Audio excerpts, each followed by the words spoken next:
But I'll say something else though. A lot of these guys from the Contender, and man, they look good on the Contender and came to the UFC and got embarrassed. We've seen it. We've seen people was undefeated. We've seen people go and do spectacular stuff on the Contender and come to the UFC.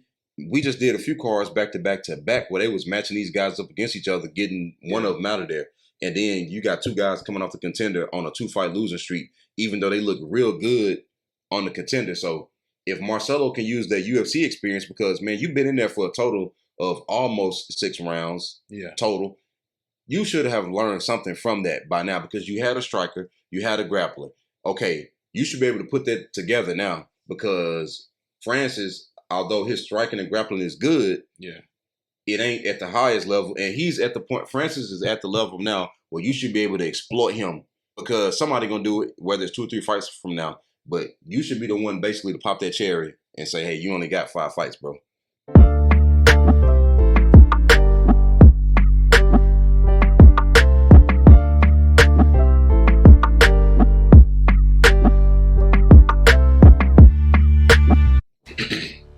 Okay, the next fight up is going to be Francis the Fire Marshall versus Marcelo Rojo. I watched the Francis Marshall fights, man, and he kind of has that Jack Shore thing going where he'll strike with you enough to get the fight to the ground, but then his game plan is ultimately to get you to turn your back so he can go for the rear naked choke, which I told you, I think that's what everybody should be doing. You know, if the knockout happens, cool, but the object is to win. That's a good way to do it if you got some decent level of athleticism. Marcelo, his only path to victory is Francis really messing up. It seems like no matter how good Marcelo is, but look, Marcelo got a lot of knockouts, a lot of knockout wins, a lot of submission wins, but he's been messed up pretty bad in the UFC, man, because his striking is good. Like, his striking is cool, but he got messed up with Charles Jourdain. Then his ground game is actually kind of good. Then you get messed up against Kyler Phillips and you get submitted. Francis, it's kind of clear how he want to win. He almost remind me of a upgraded version of what's the dude from last week? The 2 weeks ago. I knew talking about the guy from the Ultimate Fighter, the dude that Ricky beat. Like, so I went and watched the Contender with Conor Matthews, and one thing I will say, Francis, he got a good jab, is busy. He sets up everything behind the jab, but those hands are a little bit low, and he get hit way more than he should. But I understand he ultimately want to get that fight to the ground. You just can't be predictable with it, and you can't leave yourself open in the meantime, because Conor Matthews was cracking him. Conor was cracking him. If Conor had a little bit more power, like if he had that one-punch knockout power, the Francis fight would have been over. The wrestling really helped him against Conor, if you think about it. And the cardio. But another thing is, I wasn't really too impressed with Francis striking at first, because I was like, this dude's striking not really good. And I started watching more of his fights, and it's just his style make it seem like he's striking not good, because he's wrestling a lot. Like, he's not trying to knock people out with his punches. Yeah, boy, his striking ultimately, it's only to close the distance and to start wrestling, which he's going to have a huge wrestling advantage. Now, Marcelo does have knockouts. Now, this is my thing. Francis got hit a lot against Conor Matthews. And even when Francis was winning, Conor didn't give up. And I think that Marcelo has more power than Conor. Because I've seen Marcelo hit people, man, and they just go out from one punch. And Conor only has 1 knockout, so I mean, but he has good striking. But it just Marcelo's striking is, if you watch the Charles Jourdain fight and any of his other fights, what he likes to do is he got good punches, good straight punches, and good hooks. But he likes to chain a bunch of punches together in combinations and basically kind of run forward at you with the combinations. But he ultimately want to get you into that clinch and start dropping a bunch of knees. Charles Jourdain was moving around too much. I'm not trying to be disrespectful to Marcelo, but like, I don't think that style works against the UFC caliber. Because I think he gave Charles all he had. Because that fight, even though he got finished in the 3rd round, he had moments. Yeah. Like, the 1st round was close. The 2nd round, I think he won the 2nd round.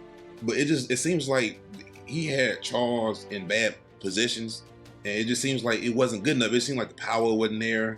It just seems like his grappling not good enough. Because I'm being honest, you got to get Charles out there. You got to take him down and submit him. And even if you got to try to hold him down until the... Because Charles has a big deficiency in his game, and that's on the ground. And I'm not trying to talk too much about Charles, but like, as a fighter, you have to be aware of that in your opponent and of their weaknesses. Because there was no way you shouldn't have been standing up with Charles Jourdain. It seemed like his style right now is maybe not good enough in this moment. But he does have a lot of good tools to build on. Like, make no mistake about it. He got good tools, but it's just, dude, your first 2 UFC fights was Charles Jourdain and Kyler Phillips. Dude, he should have look at all these other fights that got canceled. Any of these other fights would have been better matches. That's probably why he had to take the Kyler Phillips fight in the first place. Because this is 2 tough fights to take, man. I think that he's good enough to be in the UFC, but this was bad matchups, man, because his striking good, his grappling good, but his striking ain't better than Charles and his grappling ain't better than Kyler. He needed somebody on a way lower level, and he's pretty predictable. Because he throws a bunch of leg kicks. If you notice, it's like, bro, you'll go to his leg kicks and get people against the cage and you throw combinations. And then try to clinch up and drop a bunch of knees and then go from there. Like, people kind of see that. Now, maybe he's enhanced his game plan a little bit, but like you said, like, he's good at things, but he's very predictable. We know you're going to try to throw 6 or 7 punches in a row, close the distance, drop knees against the cage. At the UFC level, people are not about to let you do that. He barely got past Jesse Strader with that. Jesse Strader almost put him away with that, man. And then, luckily, he caught Jesse. But it was like, man. Another thing is, he fought John Castaneda outside of the UFC. And I think he's, I like John Castaneda. I think he's UFC caliber. I know he lost his last fight. But I don't think even outside of the UFC, man, like guys who eventually they went to the UFC, it's just like a certain tier that he just can't get past, a certain, like, hurdle. Yeah. But, I mean. And this might be... I think that Francis, even with his lack of experience, because of the talent and the skill set that he does have, he's definitely above the tier of people who can beat Marcelo.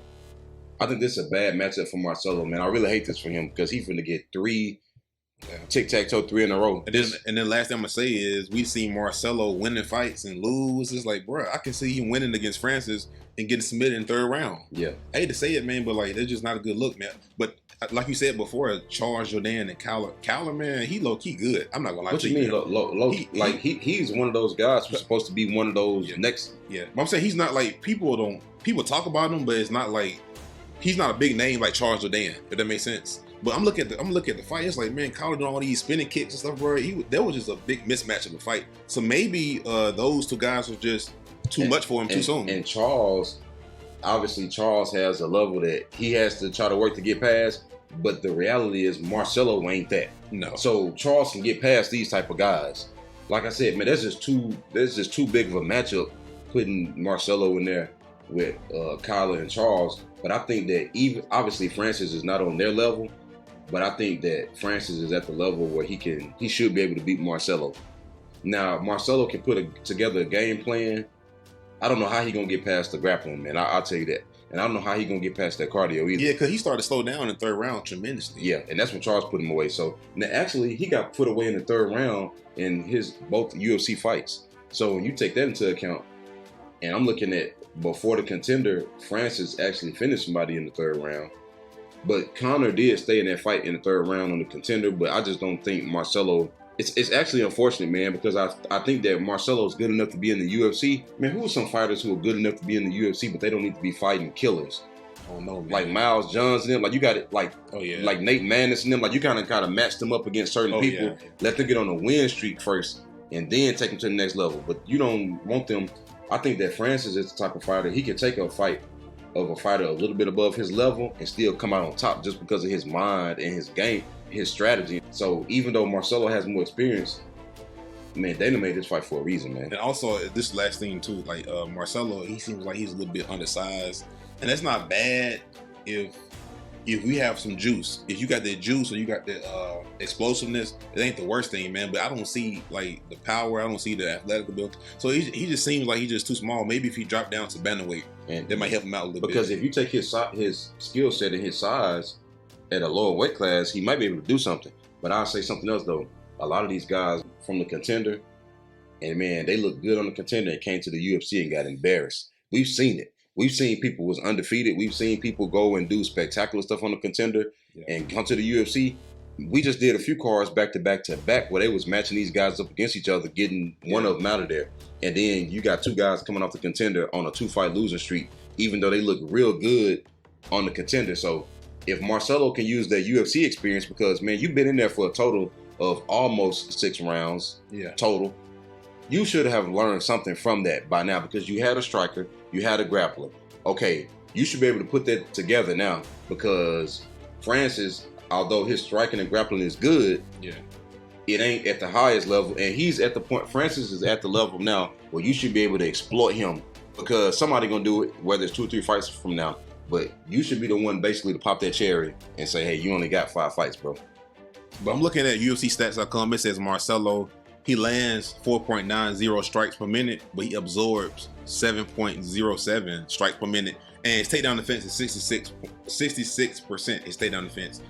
Man, he's gonna Francis is gonna do whatever he wants to him, take him down and outstrike him. Because now that you just mentioned it, Francis is gonna throw that jab in his face all day long. Yes. Then he gonna control him on the ground, and he probably gonna put him away in round 3 with the cardio. Unfortunately. Dang.